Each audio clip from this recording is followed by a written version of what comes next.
Welcome, guys, to another exciting episode of Unleash and Thrive. I'm really excited today to have Claire Mundday with me. She is a journalist and an author of a book called Bounceback, Babe. There is so much to unpack today, and let's start. Hi, Claire. How are you? I'm well, thanks. How are you, Rena? I'm good. Thanks. Thanks Thank- for your time today. I really appreciate. You're welcome. I'm excited to be here. So now we just start with you. What are you doing? Because I have given a very brief idea. People would like to know.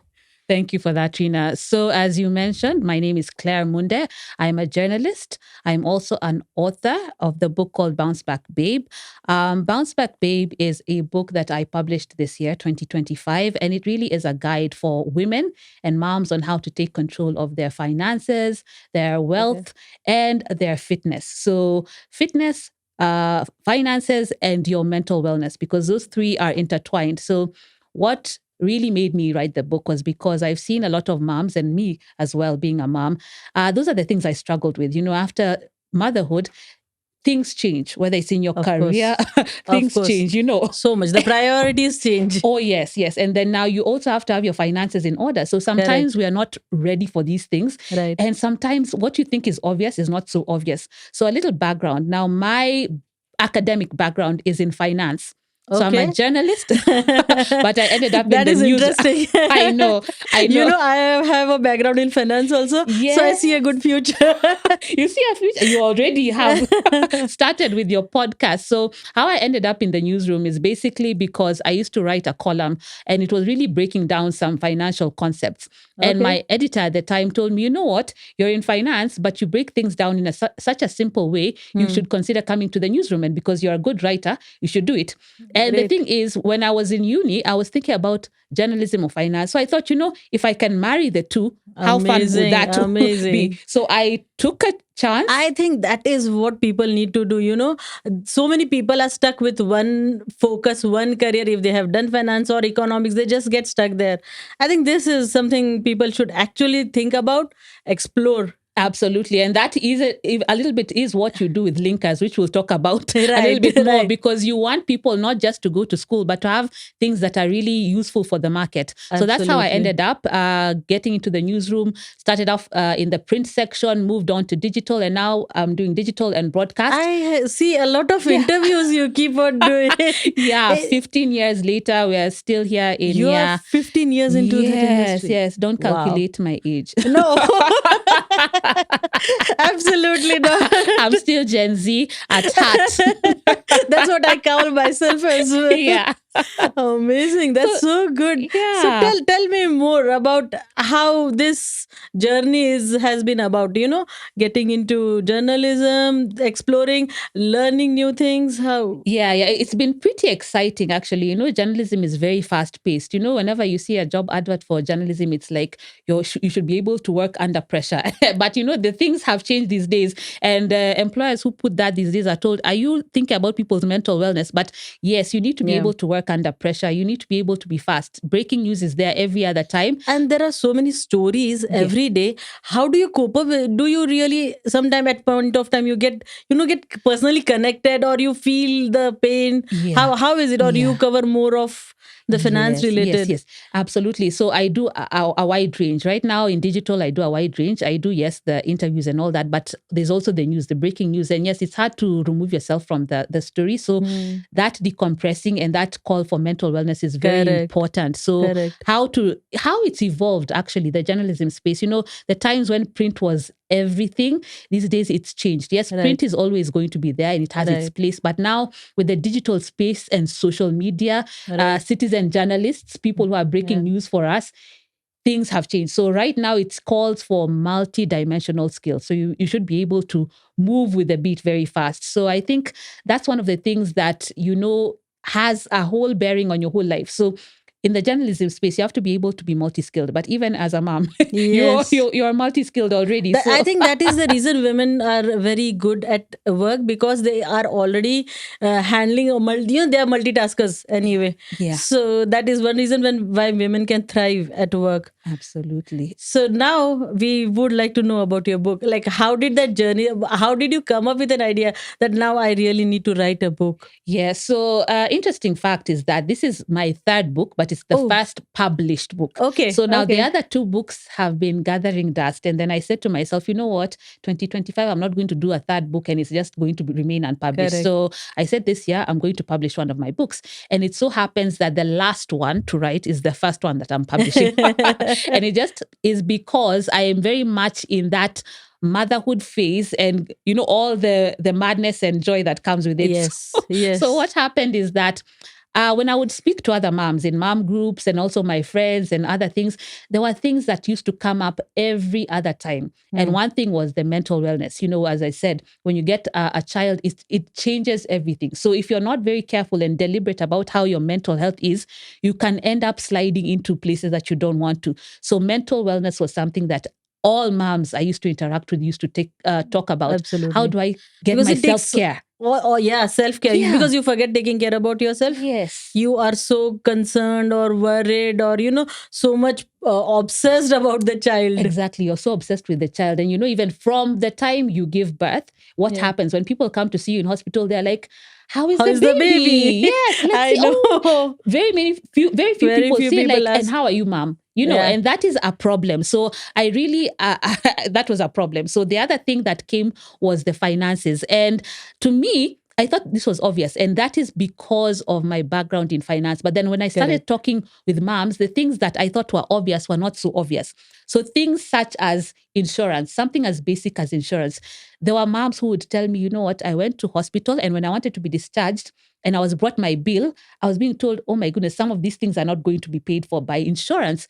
And to me, I was like, oh my goodness, yes, You yeah, don't, that there are some, awareness. yes, there are things that are not covered. And then there are moms who are not, let's say, in the corporate space, because Right. corporate, you get that insurance. Correct. If you're your own business owner or things like that, it's not obvious that you have a maternity cover, first of all. Then Correct. that maternity cover, you have to take it like 9 months to a year before. Yeah. There is some period that you have to. Yes. Yeah. So you cannot get Without that, you expectant don't. today and tomorrow take a cover, right? Correct. So Correct. some people didn't know that. And to me, I was like, oh my, you don't know this. So some of these financial basics became something that I wanted other moms to know, because it's not obvious. Also during the period, for example, there are a lot of corporates that happens, okay, whether we agree or not, that once they know that you are pregnant, then it's a likely chance that they might say, now either you leave the job or you take a big break, kind of sabbatical or something. So I think women need to plan for that as well. Yes, To you have some to plan extent. for that, and you have to know your rights. That's another reason that I put that book together. I put the rights. What are your rights as a mom? Because a Very lot of moms important. get discriminated against, Yeah. and they don't know what their rights are. You have your rights to your basic under the Employment Act, that 3 months, 90 calendar days of leave. It's non-negotiable. To be But there are honest, people who for are, me as well, when I had my second one, I went back to work within 1.5 months. Yes, and why? Because maybe I was not aware of the act or you the see. rights. So it happens. It happens. Women are continuously under that pressure that you have to go back to work, or I otherwise lose my you'll job. lose your job. So you need to know your rights. And I know it's not a luxury for every person. There are people who are in jobs, especially the casual jobs and whatnot, where they feel like, oh my goodness, my job is going to go and I just have to go back, whether it's after 6 weeks or whatever. But I'm advocating for, as employers, just treat your employees, women as properly, as you would want to be treated. So these are just to help you know your rights. Okay. Amazing. Even when it comes to breastfeeding, you have a right to 1 hour. You shouldn't be made to feel like, she's there nursing, she's taking our time off. No, these are things that moms need to know. So that was another thing. And then for the fitness, bodies change. As much as you can do your fitness and everything, your baby body, post baby body are going to be different, right? Yeah. But that doesn't mean that you need to just let yourself go, because there's some moms who feel like, after having a child, I just my body, that's I'm the like end. That. Yeah, I'm like that. And it's now. not You true. accept it. Yes, you don't have to accept a body you're not happy with. Okay. So Right. if you're not happy with your body, it also affects your mental health. So I also put this book together to help moms know that, okay, our bodies have changed, but what can you do with your Correct. fitness so that you can be Within whatever comfortable? available resources you have, you don't Exactly. really have to go and hit the gym, Yes, but yes. within your space, what you can Exactly. do. Within your space. You don't have to hit the gym. You can make your gym at home, in Correct. your living room or whatever. You can do walking on the road and everything. So we don't have to complicate some things. Some stubborn baby fat may never really go, but you can be in a better At position. least you are fit, you are active. You're active. And I'm also big on, I have unpopular opinions in my book. So there are things that people don't necessarily like to talk about, but they are true. So I'm not an advocate for telling women that it's okay. Good, it's good to have body positivity. And we're not Yes. telling women, I am not for people trolling women. You Right. know, the way people go and troll women. Right. But I'm also not for people telling women that it's okay, stay the way you are and you are not happy. Yes. If you're not happy with your body, why Correct. am I telling you to be happy? Correct. So Correct. do what you can to Correct. get to where you can I get. think there is a fine line between fitness Mhm. and accepting your body the way it Yes. is. You can be healthy Yes. and you can still be very active. You're happy with that. That is important, because I think the if you talk about weight, even me, I struggle with that. I had a history of surgeries and all, but it's an issue how to go to gym. There are a few things you can do, you can't do, but as far as you're active, you do some, maybe if it's yoga, you do something to keep yourself Exactly. fit. I think that Exactly. matters. Yes, yes. So there's something for everyone. Yeah. As you Yes. said, like if you've had procedures done, you may not be able to do that heat exercise, do something crazy, Correct. but you can walk, Do you can do the exactly. yoga. You can do yoga. Yes, yes. So we should encourage women to be the best versions of themselves that they can Right. be, and not Right. just telling them it's okay and It's they are not okay. happy. And yeah, And you it affects, yourself are not yeah, happy. it affects your Forget about mental health. yeah.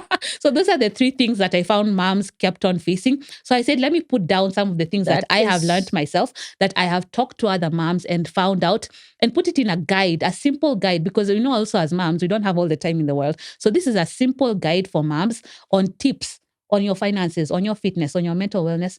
Take what you can and discard what you can. Because I always say, as much as we have similarities as moms, we're all different, right? of So course. there are things that I might say there that may not apply to you, right? Right. And then right. there are things that are like, oh, I never thought of it that way. Let me try that, and Yes, it can you actually could work. have done that, but it's just never Hit you. it can never hit you. Right. Yes, yes. Right. So I always say, take what is applicable to you, leave the rest, but you can always find something. So yeah, that's the basics Amazing. of I my think bounce that this back is babe. a must-have book Thank for you. each and every mom who is out there. Yeah, thank you. It's a wonderful guide. Thank you. And I'm glad that you have given me a copy as well. Yes, Because yes. signed copies are something, it's precious. Yeah, yeah. And I also need your book now.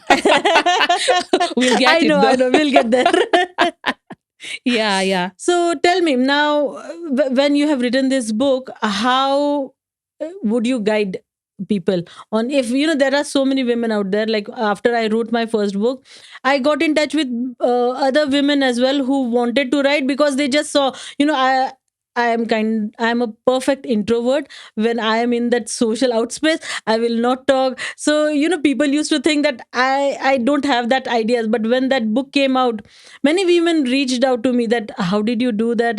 But I think you would be a very good resource right now to capture that ideas from you, how to go about it, if you want to publish, what are the challenges you might face, or how to put everything together, because having an idea and having it in implemented is two different Two things. different things. Yeah, yeah. I like that. And I like the way you say that you're a perfect introvert. So people are surprised when you wrote the book. Introverts are good book writers because you're very introspective. You have all this time to yourself, so you're able to think critically and you can put your ideas down, and that's how a book comes along. So they shouldn't be surprised that you wrote the book. But about writing the book and the process, I think one thing I usually tell people is that you need to be offering a solution to people. So if you're offering a solution to people, then you have something to share with people that they would really find valuable. So there's this formula that I was taught by one of my mentors about whether it's starting a business, whether it's writing a book, whatever it is.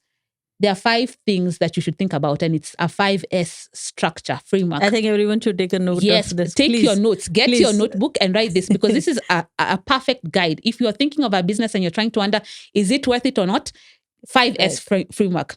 So the first thing you should be asking yourself is, what solution, the S solution, what solution are you offering to people? So when I was writing Bounceback, Babe, the solution I was offering to women was moms who have just gone through childbirth.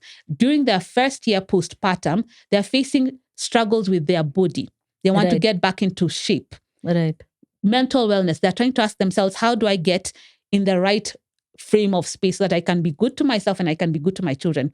And 3, their finances. They're trying to think, okay, there's this whole new human being here. How am I going to cater to their finances? So the solution was, I was giving them how to get their finances, mental wellness, and their fitness in the right frame of mind as a mom. Perfect. So 2, the second thing that you need to think about when you're writing a book or starting a business is your story. So what story are you giving people? You know, I always say that a book should not be prescriptive. How to lose weight as a mom after giving birth. What's the use in that? I don't think anyone will even pick. I can chat GPT that and it will tell me, go hit the gym. But then what makes my book, Bounceback, Babe, useful is because I'm also telling my story. And stories are relatable. So if I come to you, Rina, and I tell you, you know what? After I gave birth, I had gained 18 kilograms throughout my pregnancy period. And I was wondering, how will I lose this baby weight? If you have lost, you have really done a good job. Actually, I tend to gain about 18. Wow. I've gained 18 kilos with all my children, but then I lose them fast. Amazing. So if I tell you my story, yes, I had that 18 kg. And then I was wondering, how am I going to lose the weight? So how did I go about it? When you see the actual steps, so I used to start by walking. I didn't have to go, HIIT exercise all in and all that. Walking 15 minutes a day, I'm walking with my child. It's also helping with my mental wellness and all that. You start thinking, okay, even me, I can do that, right? So I'm struggling. So another mom there who's thinking, I gained 15 kg. Claire gained 18 and she lost it. Why can't I? So stories make you relatable, and it's better than that prescriptive how to lose weight after giving birth. Right. So we've talked about the solution, the story. Then the next thing you need to think about is the source. Now, source is the thing that makes you interesting. Okay. So what makes you interesting? So in Bounceback, Babe, the source that I put is some of those things that, okay, when you listen to that story, you're like, okay, that's a very funny story. So I give stories, a few stories in my book. So like when it comes to my daughter, I talk about how gentle parenting is not easy. We're in the era of we are gentle parents. We have to consult with our children, ask them, what do you feel about it? But it's not easy.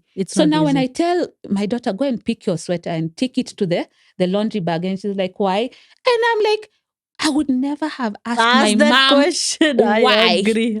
You know what I'm saying? So it's those interesting stories. Even sometimes my son, if I go and tell him, go and bring this, so he will, okay, I'm doing it.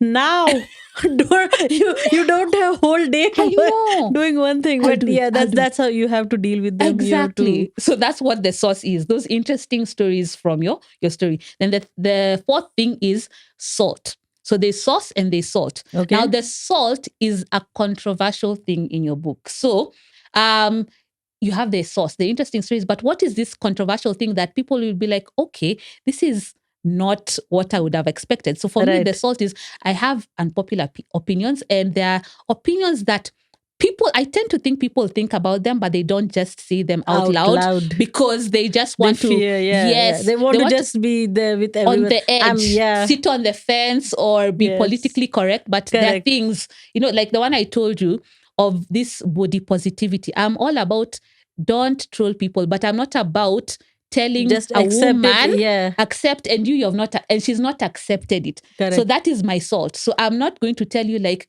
you have gained your 18 kg, you have not lost 18 kg in a year, and it's okay. No, it's not okay. Because you're not happy. Correct. You start wearing funny clothes because you're not happy. True. You don't want to go out because you're not happy. So how am I helping you? By telling you it's okay. It's not okay. Okay. Yes. And we're not saying that lose 18 kg next month. Correct. But start working on it at least. Exactly. So that's my salt. So Okay. people usually just like That's to interesting. sugarcoat things, but I tell people I think I'm learning so much.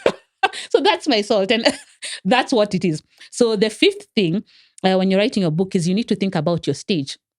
So the stage is the platform that you're going to use to talk about this story and tell it a little bit more. Now, for the book, it's already the book. If it's a business, you need to think, is it going to be an online business? Is it going to be a physical store? Things like that. So the book, you already have your hard copy, or you're going to have an e-version. You determine what that is going to be. So if you have your book, think about what stages that is going to be on. So as you say, talk about the book, like right now we're in a podcast. So we're telling people a little bit more about the book. So your stage is whether it's a physical copy of a book that's going to be in a bookstore, or you're going to have your copies in your home and you distribute them, or you're going to have an e-version on Amazon or here, there, and everywhere. So that is the 5S strategy for writing a book. So once you have that together, you look at the idea that you've been having in your mind and you think, okay, those boxes are ticked, then go ahead and write your book. If you cannot identify any of those S's, go back to the drawing board and find what reflecting on what those S's are. And then once you have them together, then go ahead and write your book. Amazing. I think that is one of the best tips I have heard, and I'm sure a lot of women are going to use that, and they're going to come up with more books and more ideas, where they can express themselves out. Yes. Amazing. That's great. So now, there is this myth about, I also read an article that you wrote about the myth that, you should become a millionaire once you write a book. Yes. That was such an interesting article. I'm telling you, because many people would come and ask me, oh, so now how many copies have you sold? I was like, see, the book is not about the millions you make. It's about, the journey that you're going through. Exactly. So, tell us more about it. Yeah, I like, as I told you, I have unpopular opinions. Many authors may not necessarily want to talk about that, but I usually say that if your primary reason for writing a book is to become a millionaire or to become rich, don't write the book. Because don't write a book. There are easier ways to become a millionaire. Have dropped their pens now. There are easier ways to become a millionaire than to write a book. That's not to say that there's no money in books. There is money in books. There is. But if that's your primary goal, then look for an easier way to put your money away and get an interest and get your money back. So what I say about writing books is, what is your why? There are different whys for different people. For me, I look at it as legacy. I look at it as putting valuable information down for other people to benefit from. It is a way of immortalizing your knowledge. I usually tell people, because I'm a book coach as well, and there are people who want to write books and I help them through their journey. And I usually tell them, you know what? There's all this information, this knowledge that you have that you're sharing on social media platforms, whether it's on LinkedIn, whether it's on Instagram, but mostly LinkedIn, because that's where a lot of thought leadership is. And you don't know about the longevity of LinkedIn. Tomorrow, let's say Elon Musk decides to buy LinkedIn and decides to change how it operates, then what do? Will you lose all that information? So you've been giving all this valuable information to your followers on LinkedIn or whichever platform, but it's not your platform. So I tell people that though a you book have is created yours. that brand, you have put in so much, but you're very right. Yeah. It can change overnight. You don't know. Yes, exactly. So when you have a book, it's you. You have ownership of that, and it immortalizes the whole process and all that knowledge for other people, for generations and generations to come, to be able to access that knowledge. So I always tell people, write a book for legacy, write a book to immortalize the knowledge that you want to share with people. Money is there, yes, but don't let it be your priority, because writing a book and marketing and selling a book are two different things. And writing a book is a business. Yes. I tell people that, don't think like, I'm a creative, I have all these ideas. So after that, I've written the book and voila, now the book is going to sell itself. It doesn't. It's like running a business. Writing a book is running a business, because by the time you start marketing, that's a whole different dynamic. If you're going to write your book, you're going to stay with your 1,000 copies in your home if you don't put effort. Unless there's a caveat. If you are a celebrity, The book can start flying. Yeah, no, You know. for me also, I feel it still works the same for them. Yeah. It's just there are people who Yeah. do all those marketing for them. Exactly. Yeah, actually, that's true. Because you see, even like in It's, Kenya, for books them that also, it sell, doesn't sell on their own. They Yeah. have people who manage the whole PR the thing process for them. Yeah. Yes. Because you see in Kenya, like books that sell a lot are like political books and fiction. When you look at politicians, yes, you'll even see they are still pushing the book. It may not necessarily be them, but there are people who are pushing that book. So unless you're extremely famous or something like that, you're going to have to put in the work to sell the book. So if you're going to sit back and you're not ready to put in the work, then don't write a book. So yes, there is money, but you're going to have to treat it like as a business. So there's the creative side. Only then you will see the returns. So there's the creative side and then there's the business side. The way I tell people, when it's time to market your book, it's not like you're going to be like, today, I don't feel like talking about my book. I'm just tired. I tell them, today, will you decide, I don't feel like going to work? Yeah. You have to show up. So you have to keep on showing up. Otherwise, you may not make the millions there. Yeah. But as I said, there is money. There is money, but it's not automatic. You have to put the work in. And I think even the consistency plays a part. Yes. You can't just write one book and then you disappear. You have to be consistent with the efforts, maybe second book, third book, like the way you said. Yes. You've already written 3 books, but third one is what you decided to publish. But 2, you already have it. If you want to, you can decide and go ahead and publish them so that it goes as a pack or something. It's true. It's a consistency. You can't have one and you sit at it. It's so true because even when you talk to authors, let me talk about the Kenyan context because that's where we are right now. If you speak to some authors who have best-selling books right now, their first book did not necessarily do the best. It was not a bestseller, but they did not just sit back. They started improving. On learning. You learn and improve.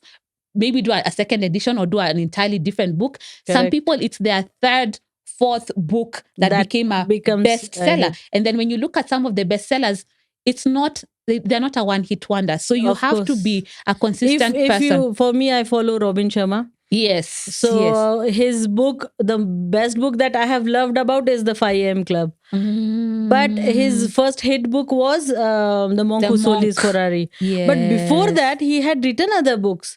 Like now, if you go and check his profile and his website, you will see there are so many other books that are unpopular, they are not known. Yeah. But the hit came at The Monk Who Sold His Ferrari and of course the 5 a.m. Club. That's true. So there are other books under his umbrella. Yes. But not all books become that big hit. So you have to keep on writing. I think it's exploring your creativity as well. Keep on expressing yourself and then you see which one, as you're learning, Yeah, and I like the way you brought up Robin Sharma because actually I remember I watched this conference that he did and he was talking about, right now he's a multi-million selling author, right? Yeah. But he was talking about, during his first times, because he always has, I think you've watched it because you're smiling. During his initial events, he had right now he fills up arenas, thousands he was and thousands. Here in Nairobi. Yes. 2,000 people were there. Yes. I went actually. You went as well, yeah? And he was talking about his first event. There were 21 people who attended and all of 18 them was family. Yeah, I know. I heard that. You see, so if he stopped there, where would we be? So you just have to be consistent. I always tell people in anything, whether it's writing a book, whether it's your job, whether it's a business, you have to be consistent and you may not see the fruits tomorrow. But if you keep at it, you'll see it. Just like those millions, you may not see it tomorrow, but if you keep at it, you will get to where you need to be. Because it's a learning experience. No one is perfect to write a perfect book in the first go. Exactly. So you keep on learning and it's fine. I think that's normal. Yeah. It should be like that. It should be like that. And another thing, as we finish on this Robin Sharma thing, that consistency, imagine he's a multi-million copy best-selling author. Yeah. And if you've subscribed to his newsletter, his team sends emails like crazy. Yeah. Like crazy. I know. Even me, I received that. Yes. And I'm like, but this guy is already accomplished. Yeah. So now that consistency, what keeps him there. Now you who is starting out, you think Yeah. you're going to send one newsletter every year and you think you're going to His make it. book, the Wealth Money Can't Buy. It was Yes. sold like within 1 week. It had sold more than 1 million or 2 million copies. Exactly. But still, the team keeps on doing the He keeps emails. on. He Yeah. keeps on because people are doing different things. And that's now let's talk a little bit about the business side of Yeah. books. Yeah. That's another thing. Sometimes people are in different spaces. So as you're marketing, sometimes you can be feeling, but is it converting? It will convert in its right time. Don't stop because Yeah. you think it's not converting. So today, I come and tell you about Bounceback, babe. I've written this book.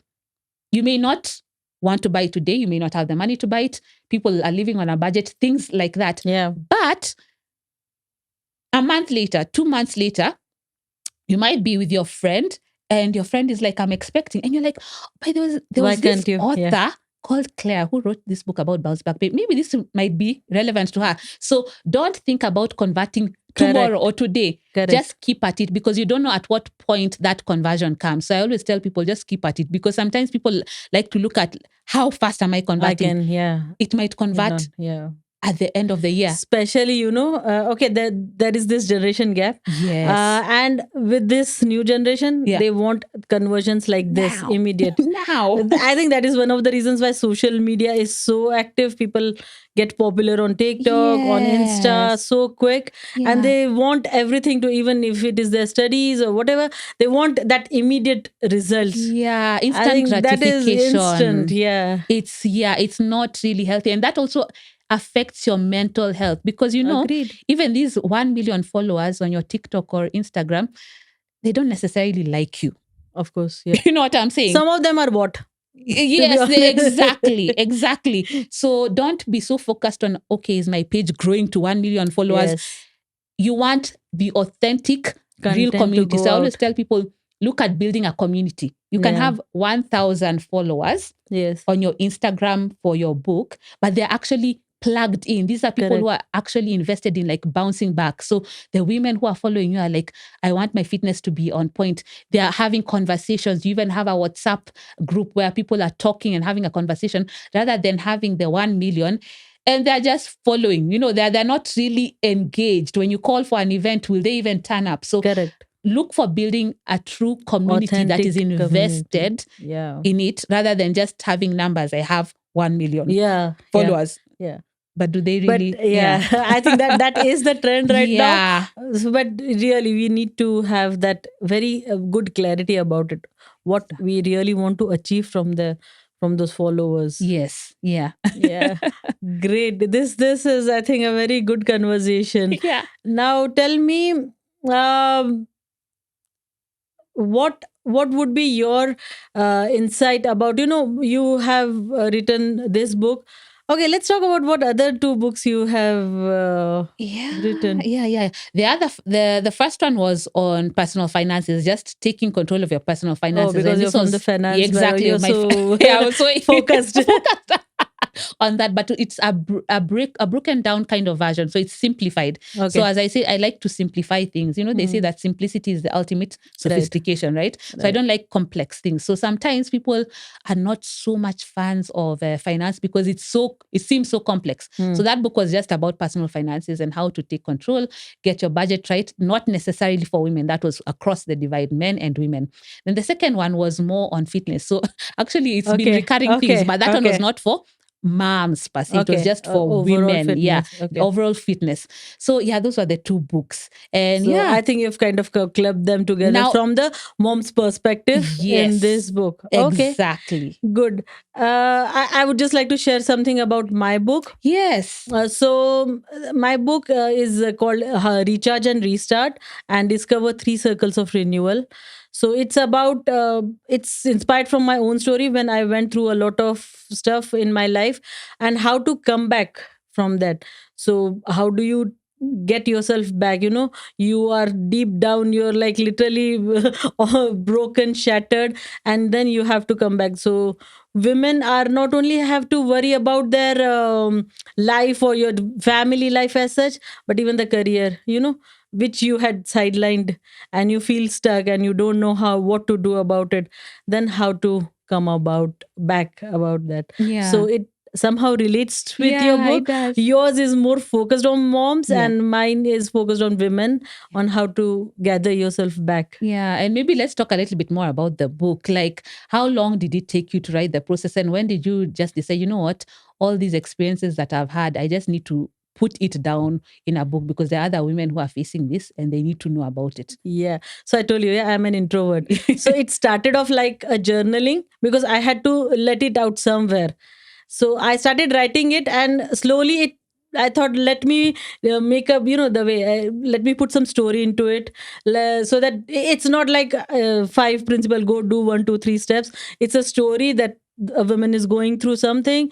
These are the challenges she's facing. She's going through health challenges, the financial challenges, and what should she do now? Should she accept the situation, leave it for the husband to solve the problems, or she takes charge of her life and sees what to do about it and how she can come back? So it's inspired from my life, and it took like almost one year. I was writing. It takes time for Yeah. you to actually be ready. For me, it was mental preparedness more, to let this go out. I Yeah. had written, it was there with me, but I was not sure whether should I publish it, I should do this or not. So that's why, it was very important for me to talk to you about the book, Yeah. because I'm sure there are so many women out there who have stories, who have inspiration with them, but they just don't go out and they talk about it. Yeah, yeah. And that's an interesting thing that you said. And I want us to explore that a little bit more. The way you are saying that you had the book there, but then you are not sure, are you ready to let it out? I remember watching a podcast where Michelle Obama was talking about her books, Becoming and also The Light We Carry. And she was like, publishing a book can be very scary. And it's not scary Correct. about writing it. It's scary Correct. that you're actually letting your Letting heart out. out there for people Yes. to You, see into yeah. you. Your story is out there, and you're wondering, are people going to judge me? Are people going to, Correct. say, okay, what was that about? It's a Correct. scary thing because you're letting a piece of your heart out there. Yeah. So I'd like to know, are there parts of your book as you are writing, because you said you are talking about personal experiences, were there parts that you wrote and then you felt, maybe I'm sharing too much here. I'm going to remove I did some of that, this. to be Yeah. very honest. Yeah. I did that. And to some extent, I would say, I will be very honest, I have not put, like, brutally honest Mm. everything. I have tried to be I have been very diplomatic in putting it there, so that it's a story. And okay, the theme was not to share my story. The theme was how to come back. So I have put a lot of focus on that rather than giving my You, story out there. yeah. Yeah, So it's just just used as an snippets. inspiration. Yeah, Snippets, but not too much. not And too and, much. and let me ask, so you had an editor who looked through the book afterwards. What was your process like? I'd like to know. You're laughing. I want to hear You this see, story. because see, I think for me, as any other woman, that time I was not even working. Had gone through a surgery and I was at home. So resources, monetary was not available, so I had to optimize whatever I had. So I wrote it. I That time I think Grammarly had just come, so I used Grammarly to correct whatever grammatical mistakes are there. Then I used Fiverr as an option to get it edited, just a review done, so that if I'm really putting it out there, it should be something decent. So I used Fiverr, and I have really, really used very cost optimized ways to bring it out there. Yeah, yeah. I know we've had this conversation before. So you're saying Fiverr also has like editors who go through books. Fiverr is a huge community. In Yeah. fact, for my linkers platform, Mm. I use them. A lot of freelancers. The best part about Fiverr is, as if they are paying me for I can see free marketing for Fiverr. Make Rina your ambassador, your brand ambassador. so all the resources are very good, and the way it works is, you get your work done very professionally.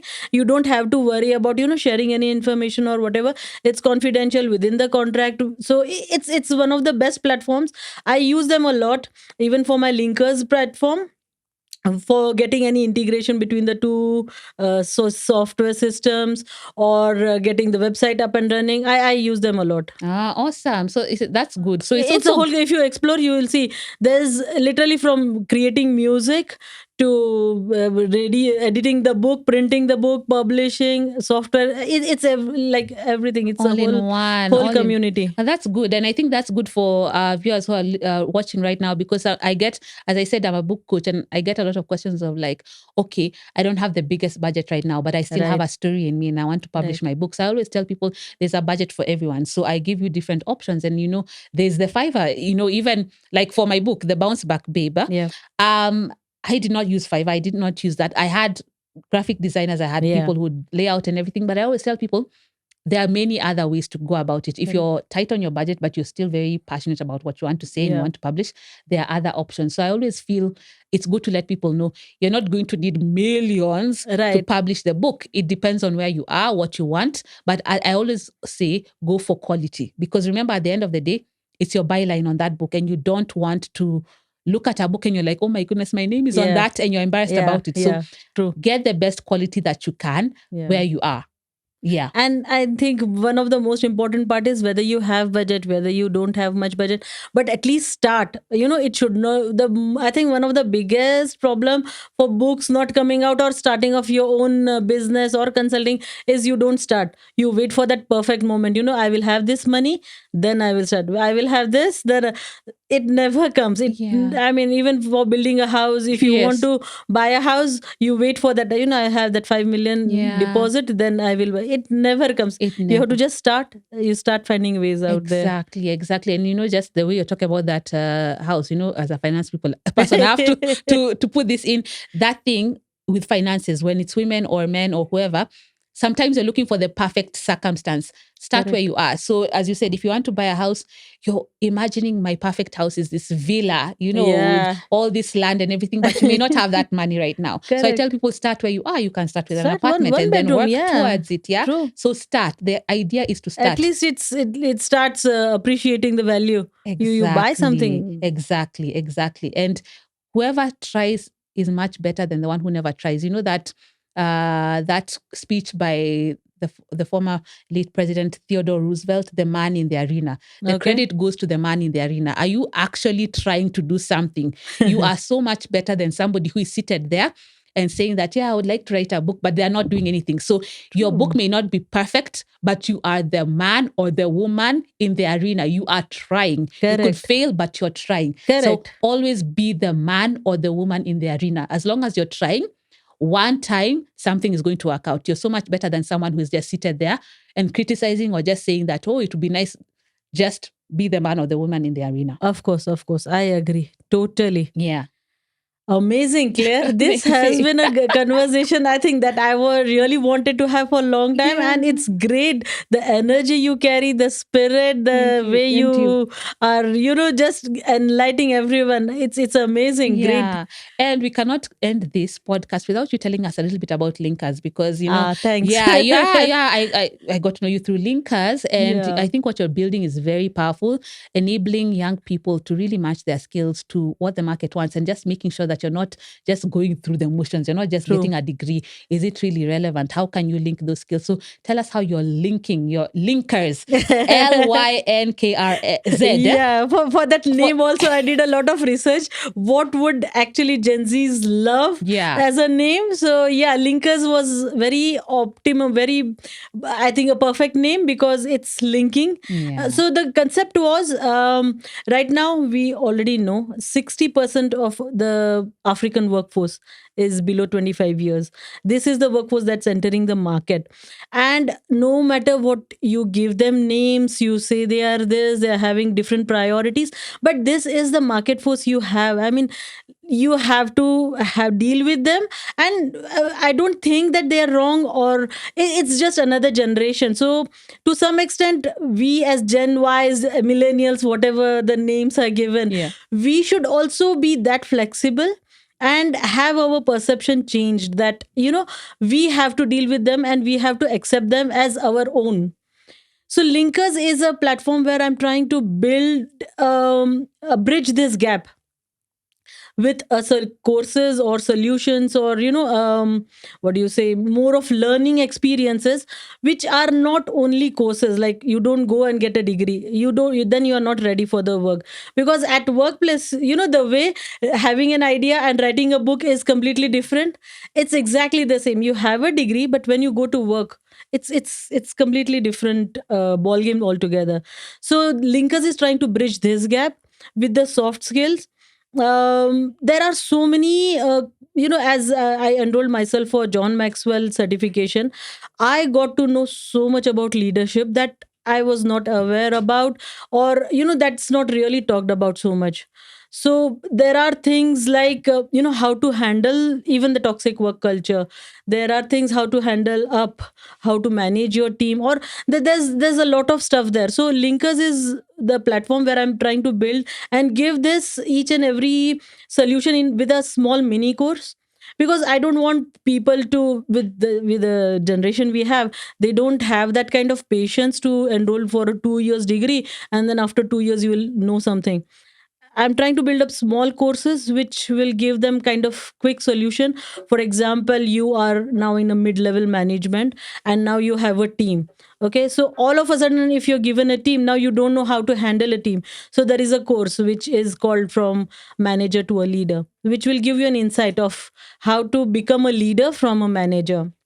So those are the concepts that I'm trying to bring in with Linkers. Awesome, awesome. And it's very important because, as you said, you cannot ignore. I mean, Gen Z are here and they're Yeah, making 60% of the workforce. So we need to understand how to work with them and how to lead them, and right. not always just say that, oh, these guys don't know how to, they're not Exactly. disciplined and In whatnot. fact, I want that this generation, if actually build up properly, the next generation will not have this toxic work culture, because Yeah. we'll be having leaders and not managers. That is the vision I Ab- want to pursue. Absolutely. And they said smooth waters never made a sailor. So some of these rough waters test your leadership skills. So good True. job with the linkers. Thank you. Thank you for that, Claire. Yeah. Amazing. So it was really great to have Claire with us. I hope you have taken down the notes, and you will get her details with the platform and on the link. Please get in touch with her if you have a book to write, or you want get that idea out. Please get in touch with her. So keep watching Unleash and Thrive as we explore more women out here. Thank you. Thank you.